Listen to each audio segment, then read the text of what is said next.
I just think it's amazing that a government has come in and taken this approach. And I think it says something more broadly about what's happening with nature conservation, where essentially what we describe in Australia as neoliberalism or neoliberal economic values infecting the whole way we view things. And that's that something isn't worth preserving unless you can turn it into something that can be monetized. Something's not worth preserving until you can make a market out of it. We haven't been able to actually make that work in a meaningful way. Welcome to the Mongabay Newscast. I'm your co-host, Mike DiGirolamo. Bring you weekly conversations with experts, authors, scientists, and activists working on the front lines of conservation, shining a light on some of the most pressing issues facing our planet and holding people in power to account. This podcast is edited on Gadigal land.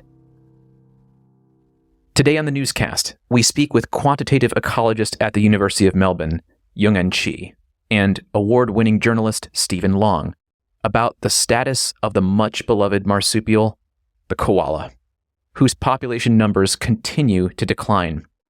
It is now considered endangered in the Australian state of New South Wales, Queensland, and the Australian Capital Territory.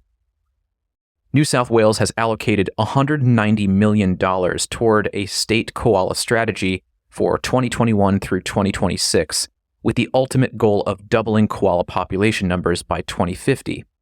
This strategy is supposed to include the establishment of a Great Koala National Park. However, despite this urgency, the state government of New South Wales continues to delay the establishment of this Great Koala National Park, while allowing logging of native woodland inside its proposed boundaries, Stephen Long tells me. Yung En Chee describes another factor to this story. New South Wales city councils are approving development projects, sometimes in prime koala habitats. Environmental destruction is supposed to be offset via a biodiversity offset scheme. However, this scheme was criticized by the state auditor general. Decades of investigation and study on its effectiveness paints a bleak picture, where biodiversity continues to decline, says Chee. The New South Wales government has failed to deliver promised biodiversity offsets, and in some cases has stopped monitoring them in specific locations. All of these concerns compound for the health of not just this iconic Australian marsupial, but biodiversity in general, and adds to the already mounting doubts about whether market-based solutions like offset schemes can work at the scale experts say is needed to protect wildlife and nature. Hi, Stephen. Thank you so much for joining us today. Welcome to the Mongabay Newscast. How are you? Thanks, Mike. It's good to be with you. So we're going to talk about a pretty big story that you've been working on for quite a long time now, and it's concerning the Great Koala National Park. But just to set some context for our listeners, koalas are one of the most iconic creatures in Australia, and certainly one of the world's most beloved marsupials, yet the koala population is declining, and it was recently declared here in New South Wales over the past couple of years endangered. And politicians have decried, at least verbally, the situation, and they've announced pledges and plans for protection and et cetera. Yet we aren't really seeing that happening. So, given everything that you've reported on, what exactly is going on here? There's certainly concern for the koalas, Mike, and the numbers have dropped in New South Wales to the tens of thousands. And there is a serious risk that koalas could be extinct in the wild and within New South Wales by the middle of the century, which, given the iconic status of this marsupial, is pretty incredible.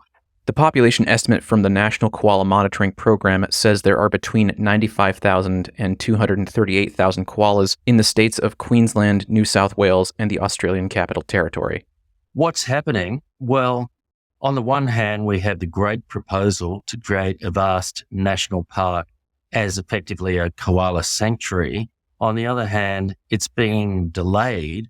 Native forest logging is going on within the proposed boundaries of that national park. And part of the reason is the government wants to monetize the forest once logging is curtailed. by monetizing the carbon. Right. And we're going to dig into all of that. So let's first start with the promise, right? So there was a promise by the Chris Minns government made in his campaign, I believe, to build a great koala national park here in New South Wales. And that was well over a year ago now, though.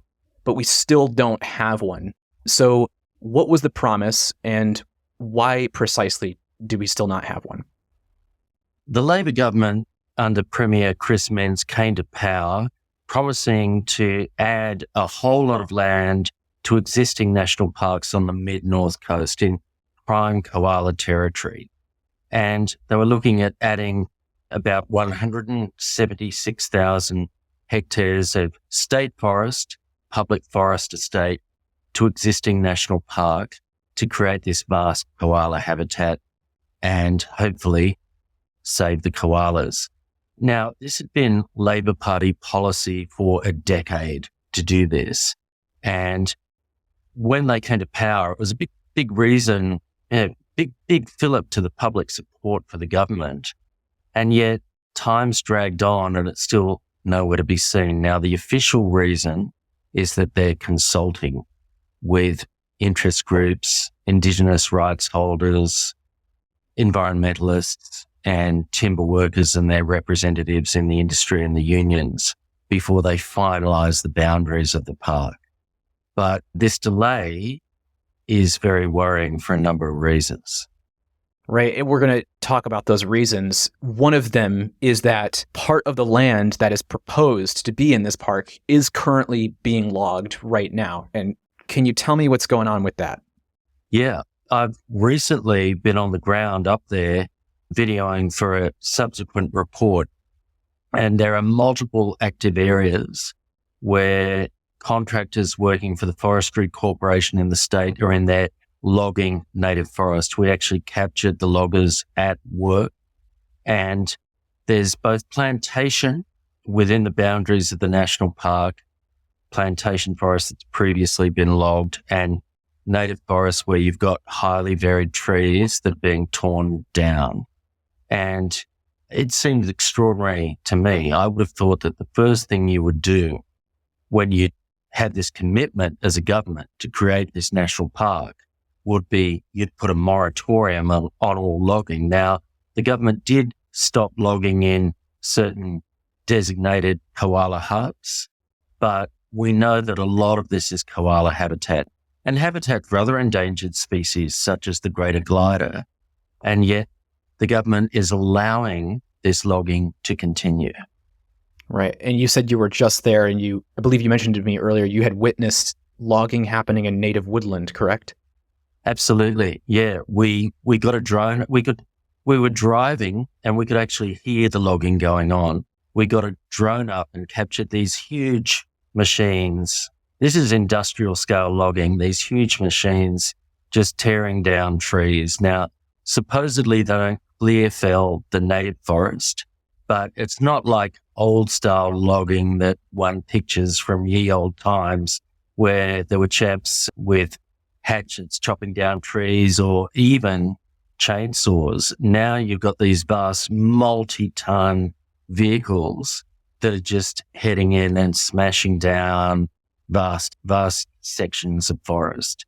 In an email, Stephen connected me with the photographer on this journey, Yasmin Wright Gittins, who attested she was witness to the native logging within the boundaries of the proposed park, and she revealed the footage to me, which is pictured in the show notes of this podcast.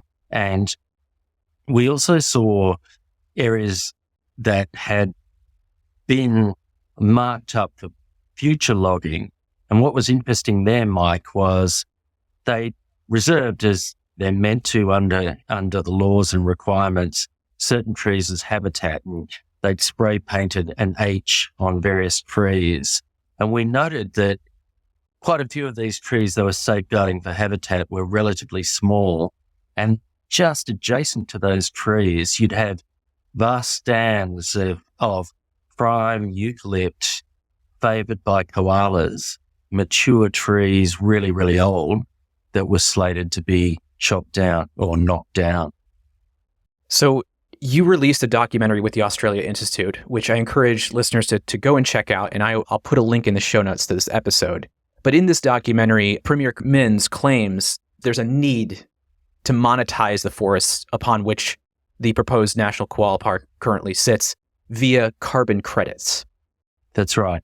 Why is he proposing this? And additionally, aren't carbon credits widely understood by experts to be mostly ineffective?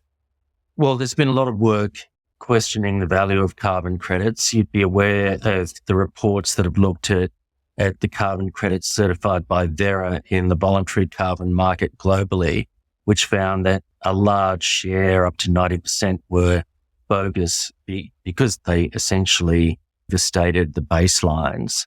In Australia, I'd done previous journalistic work looking at our Australian carbon credit units. And there was a whistleblower here who used to run the integrity body for carbon credits, an academic, a professor at ANU, Andrew McIntosh, who came out and said that the major carbon credit methods, he'd looked at them and he considered that the vast majority of the carbon credits created were a sham. Now, there's subsequent work been done to try to rectify that, but there are certainly question marks over the carbon credits. And I think that there is good reason to question the integrity of the carbon credits that the government in New South Wales is proposing to create from the Great Koala National Park. My main concern here is that one of the core issues with carbon credits is that they have to be additional. That is, they have to be reducing emissions more than otherwise would have happened, or avoiding emissions more than would have happened anyway in the normal course of events. Now, when you've had a policy for 10 years to introduce a national park, and the boundaries have been broadly clear of that national park, how can you claim that carbon credits created from this park are additional? How can you actually satisfy that core principle of additionality? There are other concerns, but I think that that's one of the first hurdles. So 100 political leaders and academics have signed an open letter asking him to end the logging now and gazette the park. Can you tell us more about this letter and the reasons that they outlined in the letter? So coinciding with the release of our small film on this, we organised this letter, and it's actually, there were 100 prominent Australians who signed it, greatly concerned that logging is going on within the boundaries of the park and critical of the idea that the government should be trying to create carbon credits in order to create this park. Mike, that's now extended because as well as those 100 citizens, it was made an open letter, and there's well over 3,000 citizens have now signed that. And what are they saying in the letter? The basic call is to stop native forest logging, stop any logging within the boundaries of the national park, and stop logging in koala habitat in general, and to stop trying to monetize this for carbon credits and recognize the intrinsic values of the forest and preserve them on that basis. Now, we've talked only about the Great Koala National Park, but is there any lessons that you're seeing from this situation that you think also could be applied to the rest of the state? Oh, most definitely. We've got a problem broadly in the state with continued logging of native forest on the mid-north coast, the north of the state and the south of the state, and habitat for endangered species. Now, we all know from the climate science that preserving forest is essential. We are a rich nation. We are able to afford to preserve these forests, which not only provide critical habitat for endangered species and help to combat climate change, but also filter water and provide safe drinking water. And we're expanding populations in Australia, and we need those catchments and we need those trees to make those catchments safe. There are a whole lot of good reasons in principle to preserve the forests. And we don't need to find another way to monetize them through carbon credits of dubious integrity. Is there anything else that you wish more people knew about this story or about conservation in New South Wales in general?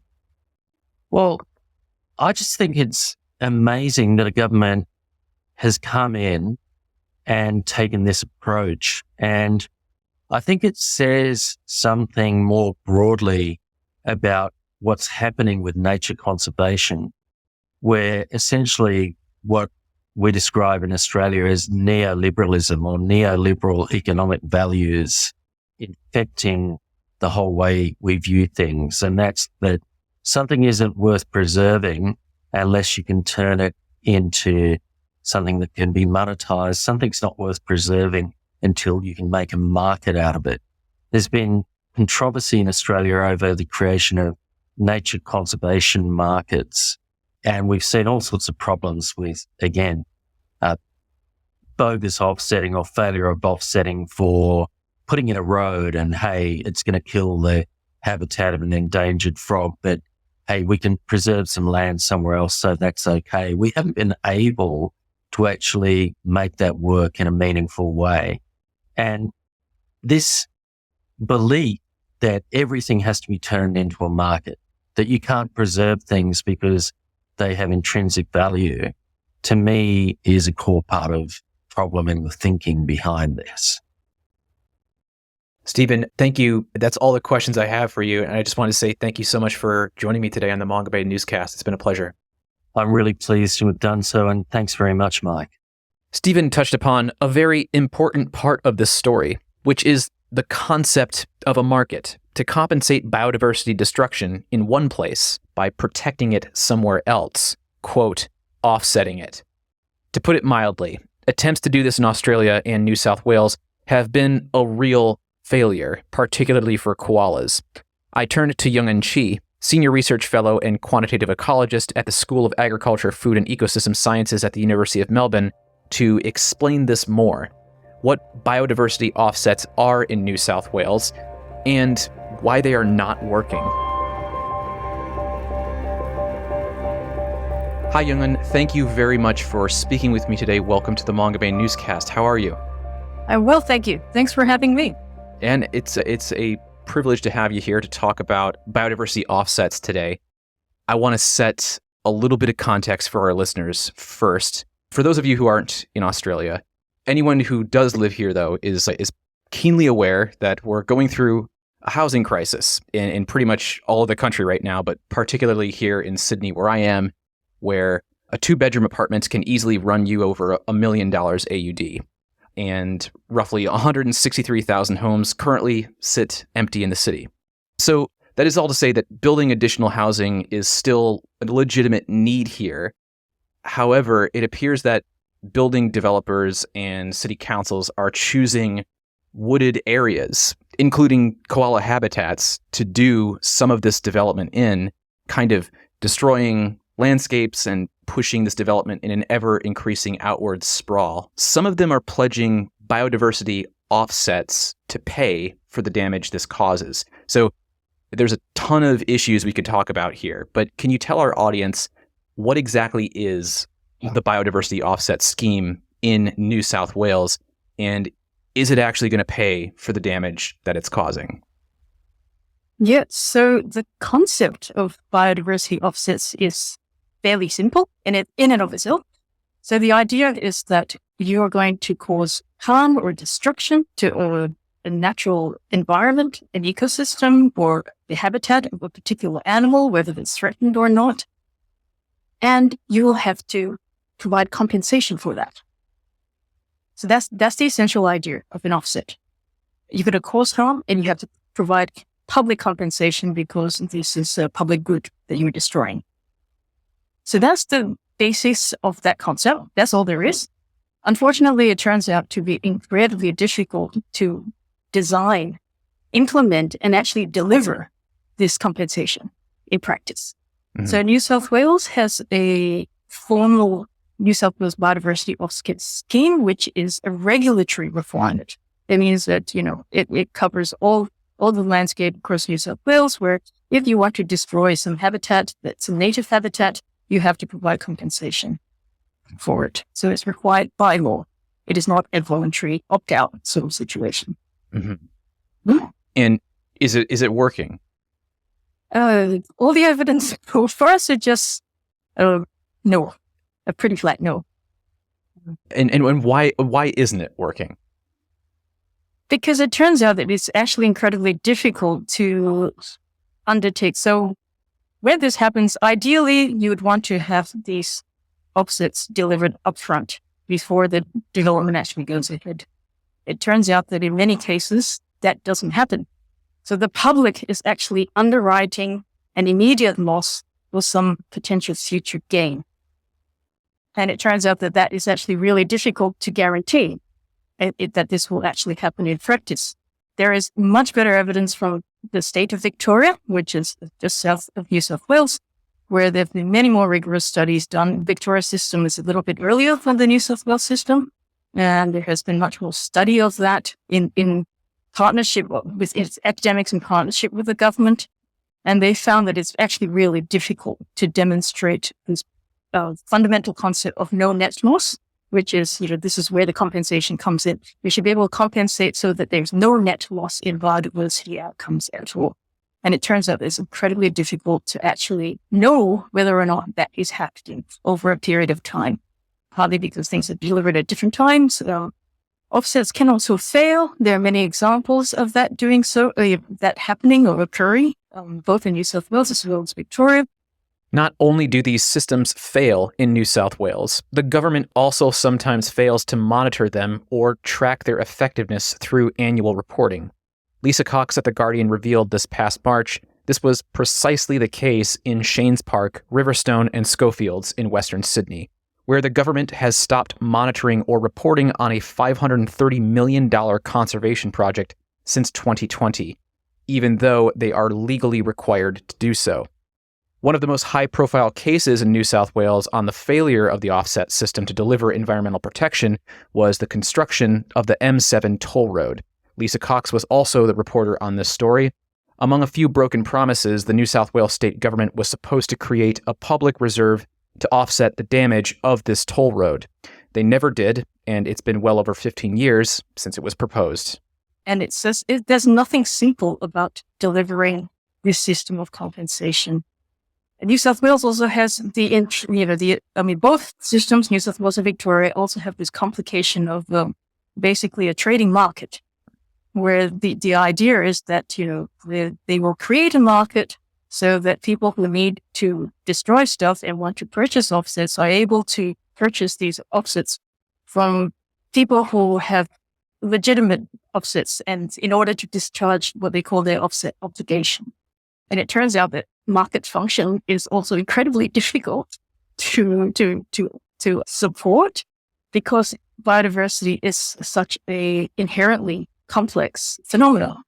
The New South Wales Auditor General herself has criticized the offset scheme in a report released in 2022 that concluded there was no clear plan to guide the implementation of the biodiversity offset scheme, and key concerns around transparency, sustainability, and integrity are yet to be fully resolved.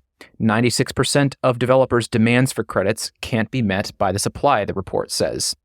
But even considering this, achieving a like-for-like replacement of one threatened habitat in one area cannot necessarily be achieved elsewhere for a variety of reasons, and it also depends on how and what losses are calculated.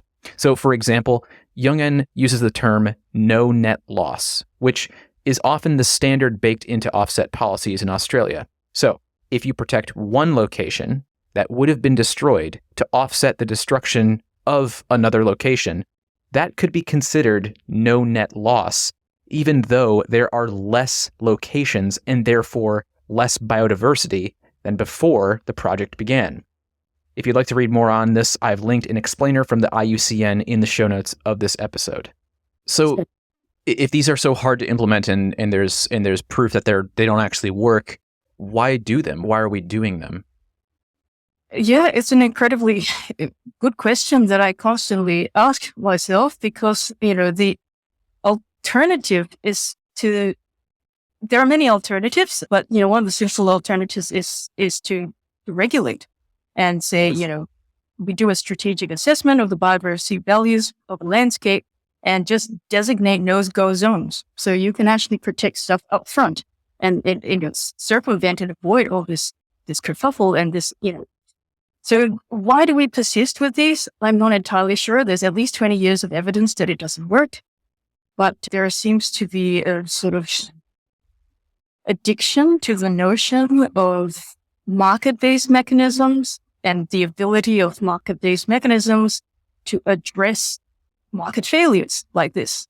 So this sort of ideological commitment to market essentialism, despite the fact that biodiversity is an incredibly complex phenomenon to actually try and quantify, estimate, and deliver. Like, we don't actually know how to fix things that are broken, to be honest, in this situation. So even restoration is difficult and undertaken.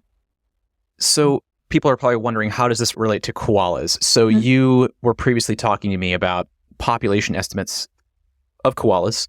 And I think you mentioned that some of the population estimates that these previous biodiversity offsets were based on are actually out of date and don't take into account accurate koala population numbers, but that this wasn't realized or found out until after many development plans were agreed to. Do I have that correct? And if so, what happened there? How is that going to affect those development plans? So if we back up a little bit, there is governing or supporting this New South Wales biodiversity offset scheme is a formal method called the biodiversity assessment method. And the biodiversity assessment method stipulates basically a protocol for assessing biodiversity at a site and, using that information to compute or estimate offset obligations. As part of the biodiversity estimate, there is a set of published databases that are meant to be relied upon. One of these published databases is something called BioNet, and it takes in information that, maybe the public and other people contribute to, for example, wildlife carers and, local environment groups and community groups that have an interest in their area and collect data. And it turns out that I think there were several years of missing data from one of the BioNet databases relating specifically to koala. I think some 3 years worth of data were not actually entered. So these databases, despite them being public and being part of the architecture of this assessment system, were not being maintained. Earlier this year, the ABC reported that the New South Wales government had updated 480,000 records from 2019 to 2022 on BioNet that were missing during the time frame that large housing development projects were approved in Wollondilly, Campbelltown, and Gilead. The Sydney Basin Koala Network said that Wollondilly and Campbelltown were missing 40 and 44% of koala records from the time that the projects were assessed. And this was, so all the estimates for quantifying how much koala habitat compensation to actually specify was probably based on, it's probably faulty because there was a huge amount of missing data in this case. And that applies to the urban expansion areas that you talked about. And a number of different councils have since, upon discovering this gap, questioned the fast tracking of some of these development approvals. I think particular cases around Appin, that seems to be one of the focal areas where this has really come up because the councils were obliged to fast track developments, and they now have misgivings about that now that they've learned about the missing data from BioNet. Yeah, that seems like it could be a pretty big problem. What would you personally recommend should be done instead of continuing on with these development proposals? Well, I mean, there's probably a range of things that I would say a far more comprehensive overhaul of, planning and design and less reliance on this notion that things can be offset. I think that has proven to be fundamentally mistaken and not delivering environmental outcomes. I mean, that it is absolutely not halting biodiversity decline. And never mind no net loss or nature positive. We're not even anywhere close to halting biodiversity decline. So it seems to me that there needs to be some kind of fundamental rethink instead of, assuming that these sort of patchwork and piecemeal and tinkering with a failing biodiversity offset scheme can actually work to compensate for the damage. And, it would probably be a much bigger scheme or approach where we think about strong legislation, where we think about strategic and coordinated policy design and planning, where we think about upfront planning. So using strategic regional planning, like I said before, to actually identify the areas of high value biodiversity, including where threatened species and critically threatened habitats are, decide collectively as a society that we will say, if it's critically endangered, and there are no alternative examples anywhere else in the landscape, you simply don't do it. You simply, you basically carve that out and don't go there. Mm-hmm. And you opt, to have development in alternative locations. But that's only possible by taking a strategic perspective and then having, a coordinated approach towards the design and planning of urban development, essentially. So there's this concept called double dipping that I want to ask you about really quick. In the context of national parks and offset schemes, what is double dipping and why is it a problem? Double dipping is basically using the supposed offset twice over. You've committed an offset, so you've got the compensation that's been designated. In theory, that's supposed to be discharged and no longer available to be used as an offset. So in theory, that's what's supposed to happen. To make this system work, you need good registers and you need good tracking to monitor that this has to be publicly recorded or it needs to be maintained somewhere in a public register, and we're not allowed to use that offset that's already been applied for a particular compensation event. Unfortunately, I think we have essentially a double dipping. Could be an administrative type error or something a bit more sinister, a bit more deliberate, where they basically rely on the same offset to cover multiple obligations. And so that's the notion of double dipping into an offset. Is there an example you can point to where it's been used? Lisa Cox, who is a reporter with the Guardian Australia, has actually documented a large number of the failures in New South Wales biodiversity offsets scheme. She is a powerhouse of investigative research, and she has been instrumental in getting this issue on the radar and initiating or forcing the initiation of a root and branch review of this system. It was the Western Sydney Airport. It turned out that it was, already on Commonwealth land that had already protections. So it was already being protected. It was already owned by the Western Sydney Airport, and then they were trying to reapply it as defence establishment of Orchard Hills as a defence-owned site in Western Sydney. In 2018, the federal government granted approval for this site to be used as the main offset for the Western Sydney Airport. But it turns out that the site already had heritage protections and other, environmental management. It should be noted that Lisa Cox's reporting, which we've cited multiple times in this podcast, was so impactful that it led to an eventual parliamentary inquiry and a state audit. And as Yung En mentions here, land that was proposed to offset the construction of the Western Sydney Airport, defence establishment Orchard Hills, was already under environmental protection. And in 2007, former Prime Minister Malcolm Turnbull, who was then the Environment Minister, promised to protect much of it in perpetuity. So it was never going to be destroyed in the first place. So it was actually not probably eligible to be used as an offset. So this is kind of similar to the concept of additionality when it comes to carbon credits. Yes. I talked to Stephen Long about this in regards to the Great Koala National Park, which as a national park already is protected, right? And so to sell it for carbon credits, Stephen said, was kind of fraudulent. Yeah, it's not additional, but that's No. but the thing that the premier Chris Minns is giving, the reason he's giving is that why it's continued to be logged is he wants to sell the land for carbon credits. Mm. So, do you have any thoughts about that? Yeah, I think the additionality is actually quite a difficult condition to meet. And as we have seen in this Western Sydney airport expansion case.